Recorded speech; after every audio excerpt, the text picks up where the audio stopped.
My name is Jordan Seavey, and I'm playing Noah Claypole, and I'm also an orphan and in Fagan's gang, townsperson, just about everything else. It's really fun. I love it. We've been rehearsing for almost 3.5 months, I think.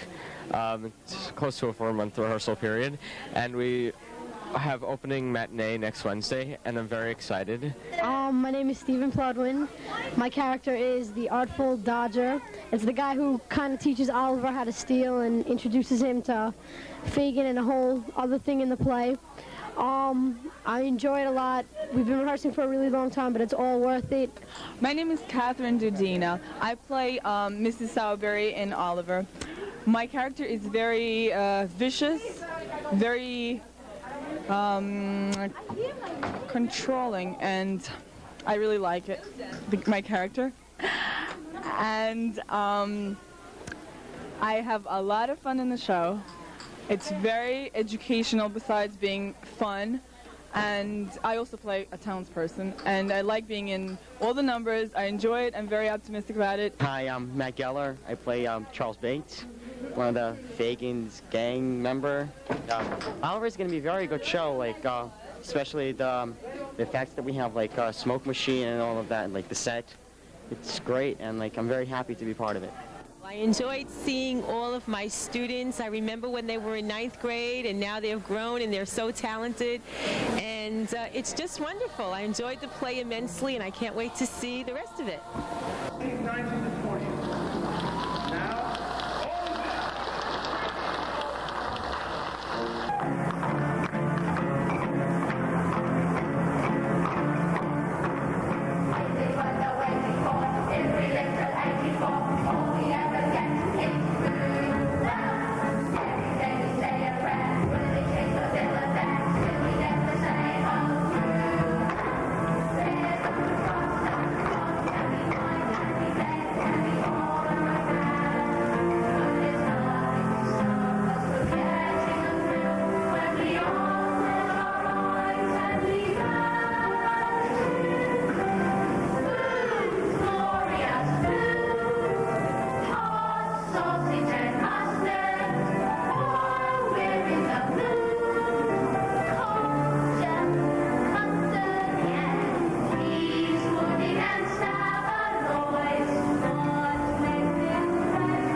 Yes. What'd you think about it? I think it's funny. What part did you like the best? Every part. I like the whole thing. I like the singing part. Oh, okay. Thank you. Did you like the show, Oliver? Yes, and I'm not just saying that because a lot of my friends are in it. Hi, my name is Robert Ellman. I'm one of the directors here at Edward R. Murrow High School.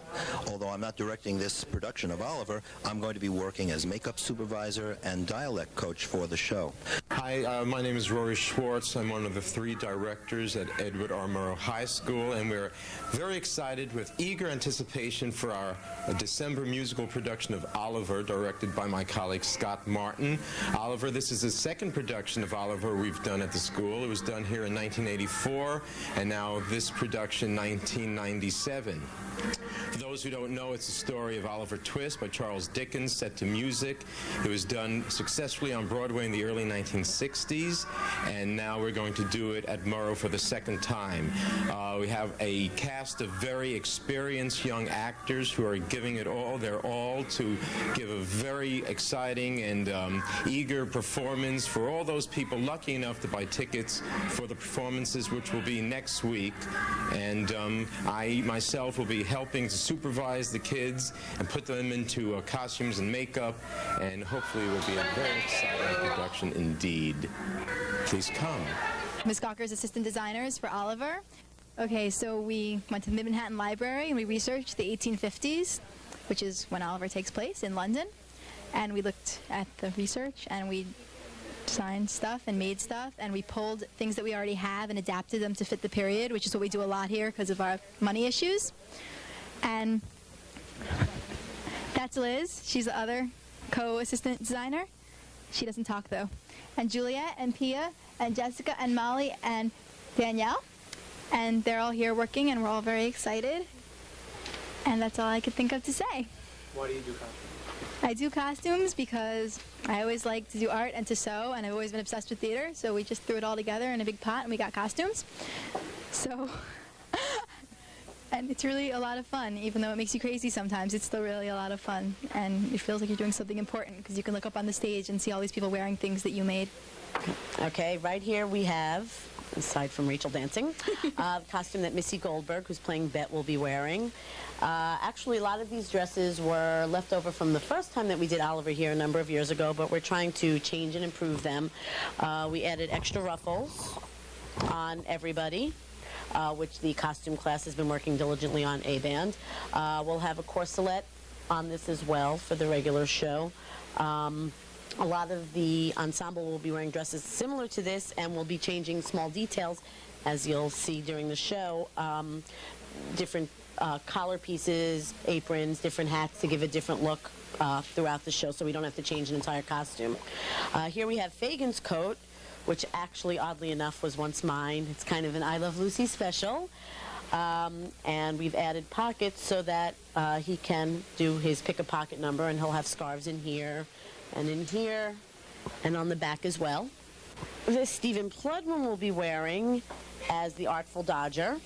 And this was actually once a man's blazer that we cut down to be tails, which was originally done about 7 or 8 years ago when we did Into the Woods. And we have regular pants here that we will iron out and make look more period for him, and a vest as well, which we'll trim up so that it's a little brighter. Here we have the largest collection of used men's scary jackets. Many, many plaids, originally from Hello Dolly, assorted black and blue blazers, and tuxedo jackets, which we seem to use at least once a year for various shows. Below that we have men's suits, which we use and convert into more period-looking costumes. If you come through here, we have all sorts of skirts here. A huge collection of men's vests that get used for almost every show. Through here, we're in the midst of pulling.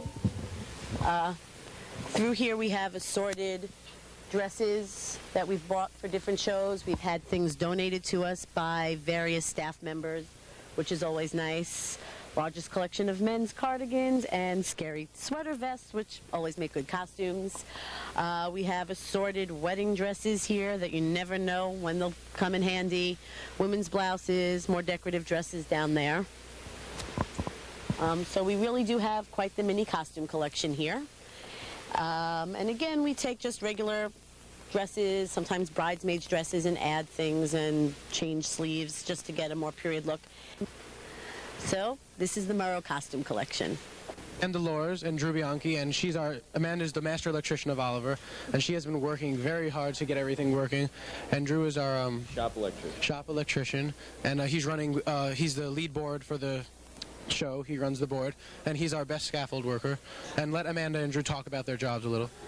The official position of master electrician is to oversee the underling electricians and to turn into a reality what the lighting designer wants done, what he does on paper. It doesn't translate quite like that in Murrow because, well, it's not up to us exactly to put everything into a reality. It's just I just kind of try to oversee things. I don't get that much respect sometimes. So, because how can you order around your friends, from a year and just be like, hey, do this? And basically what I do is run around on these big things and put up lights and listen to Amanda and other teachers.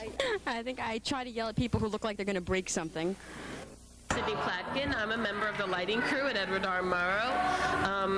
I'm actually house electrician, and I'm also stage manager for our production of Oliver this year. I'm a senior, and I've been in lighting for about 3 years. I started out in crew, and basically what we do is put on the show, and without us, the show doesn't go on. So that's Kevin, and he's running spot for Oliver. He's doing a great job. It's our technical director who has come to us and saved us, and let him talk about his job. And everything you've seen on this tape so far is what I've managed to do with my students. The sets, the lighting, all of it has been done with the students' assistance. Theater is truly a team effort. It's physically impossible for one person to do it by himself. And without these students at Murrow, it could not be done. So I'm very, very grateful and appreciative of their help. The set is a multi-level set designed to be many different places depending upon what's placed on it. It could be an interior, it could be an exterior. It is all dependent upon what's laid out on the set. It requires the willing suspension of disbelief on the part of the audience, but it's suggestive scenery is the style of scenery that we're using, and it's very, very typical for a multi-unit set like this one. It's a series of platforms and step units bolted together, and it has a bridge. We're going to bring in door units, window units, we bring in furniture, there goes a table, and that's the set. I'm Delancey Burzin, I'm shop foreperson. I built the whole set and I feel I'm owed some money here. That's about it for now. Hi, I'm Mike Strawn, and I also feel like I spend too much time here, and I basically have nothing else to do. I'm Amina Saidullah, and I'm on headsets here, and I'm happy to be here. Hi, I'm Tamara Koto. I work to paint quite a bit of the set, and it's very enjoyable. Hi, I'm Mike Sachs. I've been working on the show since I was a freshman 4 years ago. I've enjoyed doing them, and I don't see any reason I'm going to stop doing them. Hi, I'm Danielle Kalmanson. I'm project manager. I helped build the set a little, and I painted. Hi, I'm Elizabeth Bostelman, and I'm on running crew. We built the set, and then we work on it during the show. My name's Drew Bianchi. Work on lighting. I'm shop electrician, and I'm going to be running the board for the show. Oliver. Hi, I'm Amanda Lours. I'm, what is it again? Master electrician. My name is Jacqueline Shear, and I'm just on running crew. Well, my name is Rainy Tam, and I work for a lighting crew, and all I do is just run lights. Turning off the last Hi, my name's Kevin Bova. I'm running spot for the show. I'm an electrician for the show. I'm shop electrician. That's about it. I'm Liz Haig. I'm stage captain and project manager. Hi, I'm Danielle Kalmanson. I'm project manager. I also help paint the set and build the scenery. We have to write out everything that has to be done, and I'm just kind of project manager because Liz needed help, so I'm just helping her out. Well, we have to paint all of this. We had to put the floor, the platforms together and brace them to the floor. Oh, right now we're setting up for Act 1, Scene 1, and we're going to do a cue to cue so we know where everything is put on the stage. And I think it's a really good paint job, and it looks really pretty. There was just the bridge, there's 14 people on the running crew, and I think we all have different times that we put pieces on, but about like 10 different people. Oh, right now we're setting up for Act 1, Scene 1, and we're going to do a cue to cue so we know where everything is put on the stage. Well, a cue to cue is just basically we'll do Act 1, Scene 1 without the actors, and we'll put out all the stuff that has to be put on the stage, all the set that has to be on the stage at that time. Then we'll spike it, then we'll take it off, and then we'll do Act 1, Scene 2 and bring everything out, spike it, which is putting tape down on the floor so we know where it should be, and then bring it back. And we'll do that for all the acts and all the scenes.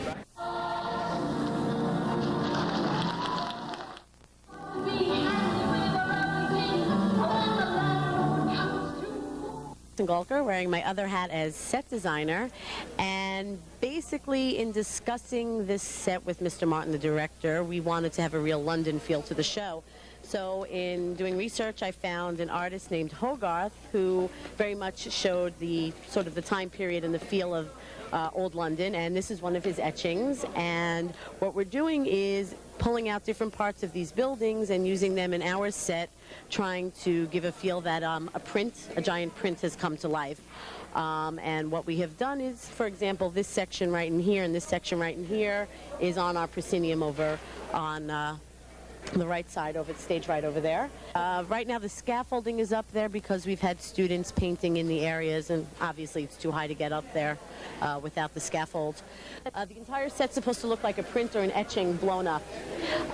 And what we have on the backdrop is that same concept, and what I'm trying to do is get some of the places that Dickens actually lived, the writer of Oliver Twist, into the backdrop. So that's building over to the right of St. Paul's Cathedral was taken from this book right here. And this is where Dickens actually lived from 1837 to 1839. So what I'm trying to do is, through this book of Dickens' life, trying to find buildings that I can sort of stick in there to represent that aspect of life.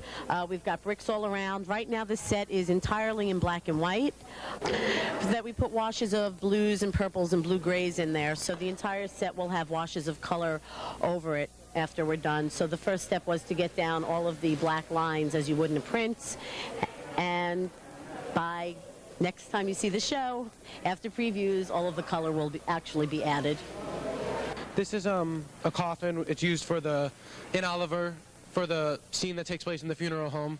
At one point, they put Oliver in it because he's being a menace, and they close him in and they sit on it as a little prank. But they let him out because the show must go on. And as you can see, it's like it took a lot of work to build, but it's here. My name is Rami Judah. I work on the sound with Kevin Singh. Hello. We do the sound for the shows for Edward R. Murrow. We control their voices with the microphones. I think that's about it.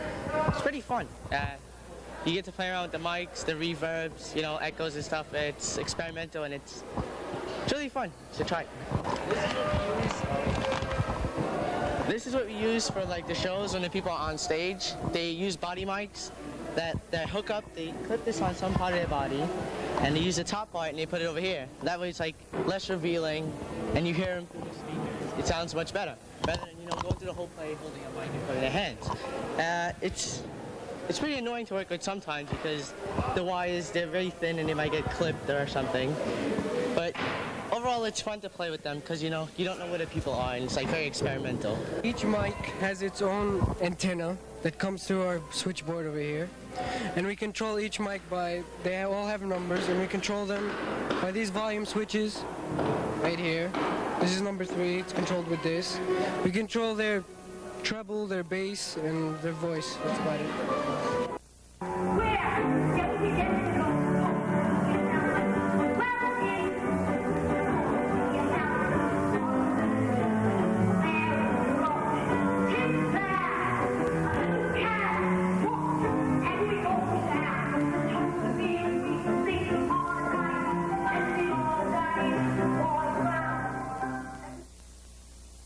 For Oliver, the orchestra is the orchestra, and they create the beautiful music that goes into Oliver.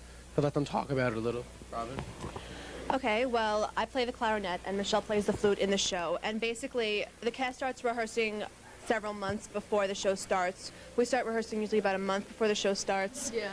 It's once or twice a week until the show starts, which is every day. And basically, the cast does their circle, and Mr. Martin gives them notes, or whoever the director is.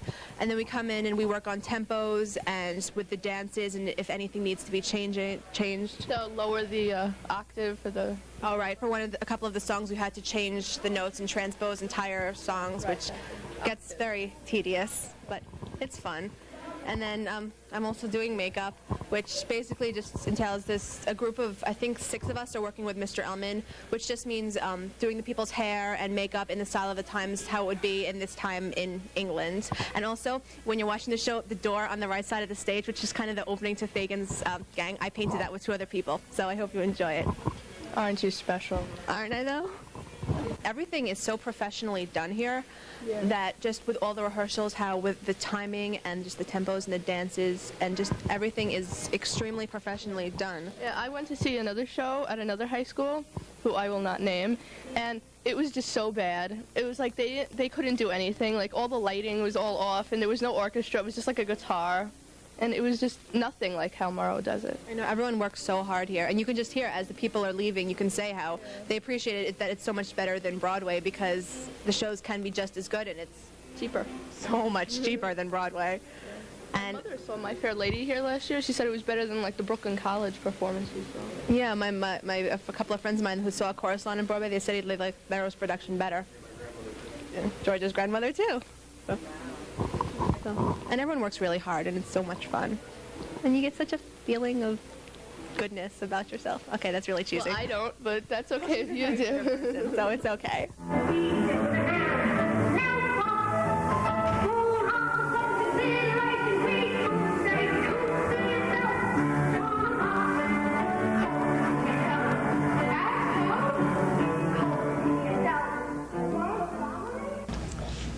Michael Feldman here with Kevin Cariff, the star of Oliver. Hi, Kevin. How does it feel to come into a brand new school with brand new people, all unfamiliar to you, and just within a couple of days be cast as the principal in a Murrow production? Some students never get that in their entire Murrow career. How does that feel to you? Well, it feels really great, actually. I'm really enjoying myself. I think that, you know, I was real nervous at first about auditioning, but it paid off, I think, so I'm real happy about that. What's your favorite scene in the show and why? Well, that would probably have to be in Act 1. I think it's scene 5. It takes place in the thieves' kitchen with Fagin's gang and Fagin, and it's probably that scene because it's energetic. There's lots of ad-libbing. There's good songs in that scene. I like the songs in that scene. So that's probably my favorite in the play. And we just did previews the other day. So how did how does it feel to like be in your first performance like with an actual audience? Well, at the very beginning, I was really, really nervous.